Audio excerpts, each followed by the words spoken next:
Hey everyone, and welcome. Have you ever looked at Arabic script and just thought, wow, that's beautiful, but I wouldn't even know where to start? Well, if that's you, you are in the exact right place. Today, we're going to pull back the curtain and demystify the very basics of reading and writing in Arabic. All right, let's jump right in. We're going to start with this beautiful quote. It just sets the perfect tone, doesn't it? It frames this whole journey not as some dry academic exercise, but as something totally natural, something full of wonder. And that's really the heart of it. You're not just memorizing shapes here. You're learning the building blocks to unlock this incredible tradition of storytelling that goes back thousands of years. We're talking epic poems, incredible science, modern novels, the whole shebang. So our journey begins where all good things should, with a story. Just picture this. Two kids, Lila and Samir, and they're learning from their grandmother out in the quiet of the desert. So she takes a simple stick, and she starts tracing these flowing shapes right into the sand. And what she's doing is so much more than just teaching them letters. She's handing them the keys to their culture, to a new way of communicating. And that's exactly where our lesson is going to begin too. Okay, so now that we're kind of settled into that scene, let's get into the nitty-gritty of how this script actually works. There are two big, let's call them secrets, that you absolutely have to know right from the get-go. All right, secret number one. This is the big one. For anyone used to English or other Latin scripts, this is probably the single biggest change. You start on the right side of the page and you work your way left. I know it feels a little strange at first, but trust me, your brain adapts way faster than you'd think. And here's the second big secret. The script is basically always cursive. Think about it like this. The letters hold hands with each other inside a word. Because of that, a letter might look a little different depending on whether it's at the start of a word, in the middle, or at the very end. And this is the perfect way to see what I'm talking about. Let's take this letter bat, which makes the B sound. When it's all by itself, it looks like a complete little bowl. But look at the initial and medial forms. See how they're open on the left? They're reaching out, ready to connect to whatever comes next. Then, the final form closes up shop, signaling the end of the word. All right. You've learned the two golden rules of the script. Now it's time to actually get your hands dirty. We're going to learn your very first three letters, and we're starting with some of the most common ones out there.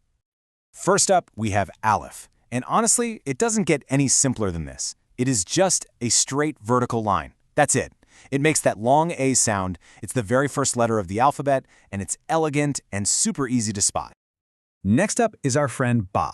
You can think of it like a little boat or a dish. Now, the shape is important, but the key identifier, the thing you really need to notice, is that single dot right underneath it. That dot is its signature, and it gives us that classic ba sound. And for our third letter, check this out. It's ta.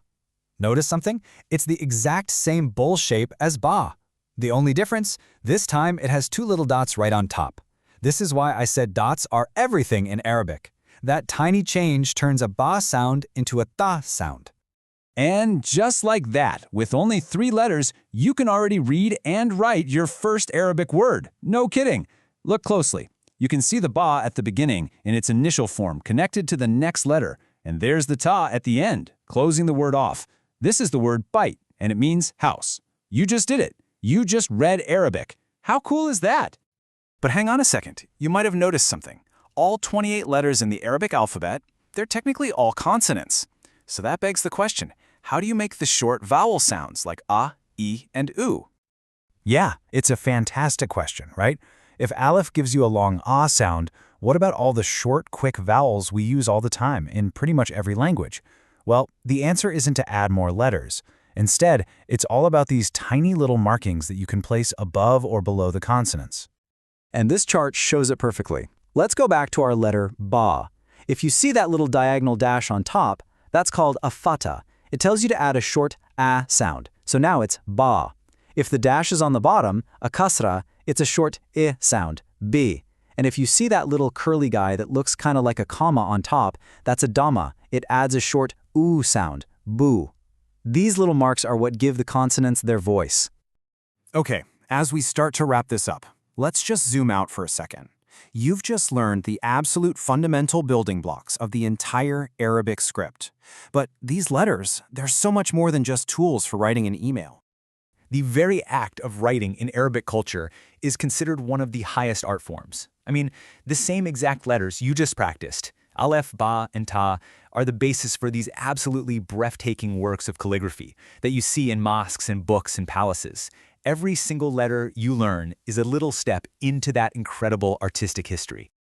So what's the big takeaway from all this? Well, just like the grandmother in our story said, you've just been handed the keys. You've seen that this script isn't just a bunch of random squiggles. It has a logic, it has a structure, and it has this incredible flowing beauty. So the only real question left is, what stories will you unlock next?